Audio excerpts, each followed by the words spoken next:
Yeah. So speaking of innovative, our next one is Kongz.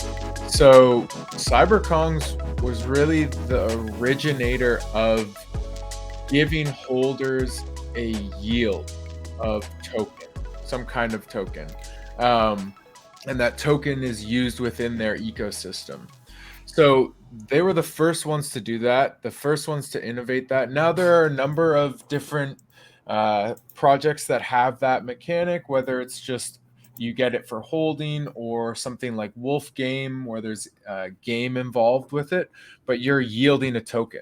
So Cyberkongs were the first ones to do this. They're really leading the charge that way. And the original drop was only 1,000 of the OG Cyberkongs. They're called their Genesis Kongs. There's only 1,000 of them. But these 1,000 produce 10 banana tokens a day. And with that banana token, you can either swap it out for cryptocurrency or cash it out, or use it within their ecosystem to continue to build out the Cyberkong world. So by collecting your bananas, you'd be able to use their incubator system and create your baby Cyberkong, which is a brand new NFT that you really didn't have to pay for. You use your bananas. It takes 600 bananas to do that. So you're basically getting a free NFT, and then you can do whatever you want with that. You can sell it on the secondary market, or you can hold it and continue to be involved in the ecosystem with that. So if you take a look at their OpenSea and just go to traits so that you can see the Genesis. Yeah, that's important. You don't want to buy the baby by mistake. Yeah. Or unless you just want to be involved with the ecosystem, right? The babies do get you in their sandbox ecosystem and in their Cyberkong world. So, but they don't earn bananas. They don't earn bananas. No, they don't earn bananas. And I have on smaller collections by mistake bought the baby, thinking I was buying into the main project. Yeah. Right. Thinking I was getting the main NFT that gets the token and whatever. Gets the token. Yeah, exactly. Yeah. So if you look at like their floor price, that's the price of the baby Kongs, right? So we've changed our search to Genesis. The lowest price Genesis is 80 Ethereum. Right. So these guys are producing that that 10 banana token a day for the next 10 years. So you're just yielding that day in, day out. And when you actually take a look at the price of banana, it's at $16, almost $17 USD. And it's had quite a run up earlier in the year. It hit almost $100 per token, but that's huge, right? Like you're even with this, you're making $160, $170 a day for just holding that NFT for the next 10 years. So you can choose what you want to do with that. You can use the banana token within the ecosystem and create your baby Kong. And with that baby Kong, you could sell it, right? Let's see the activity on this. So there's still decent activity that happens, and you're going to get your spikes up and down. But last 7 days, right, there's 21 sales, 11 sales, 7 sales, 12 sales. And the average price is around that 8 to 10 Ethereum. So that's just a basically free NFT you're getting given to you that you can then flip or keep and use within the ecosystem. So they also have their Cyberkong VX, which I believe you hold one of these, Philip. And this was their drop for their 3D virtual reality metaverse. So these have been dropped already, and you can use them in any metaverse ready ecosystem. You actually put yours in your Clonex Pod. pod. Yeah, your Yeah. Clonex pod. And if you guys want to check that out, you can hit the little thing up here, the eye. Eventually, we'll have it in there when we're not live. But yeah, these are really cool as well. So these are what you would use within their sandbox world, their metaverse world.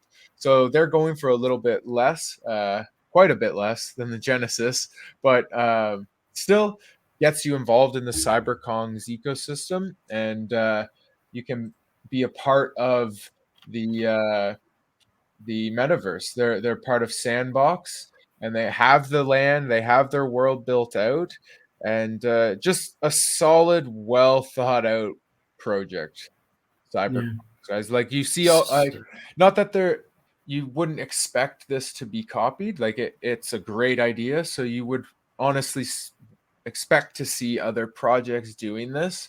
But the fact that they were the first ones to do it and to do it right is kind of a big deal.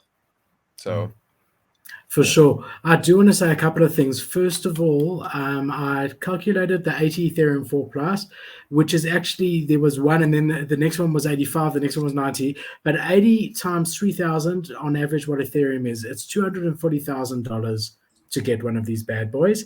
If we divide that by the $179 you're getting a day, plus minus, equals, it's going to take 1,340 days. So if we divide that by 365, just to see how many years, so it's going to take three and a half years. Obviously, if the price stays the same of bananas and whatever, which it probably won't, and you get that for 10 years. So yeah, from that perspective, it's good. There's only one caveat that I have. And what's that's that I hope the Securities Exchange doesn't shut these guys down. Yeah. Honestly, I mean, in the end of the day, I've got to, if I see anything, and I'm not in any way saying anything, all I'm saying is that if I was the Fed and I was looking into this, these would come on my radar because they are really, really the biggest. And yeah, I mean, I'm sure they've done it. The workaround is that it's yielding a token that is used within their ecosystem. It has no true monetary.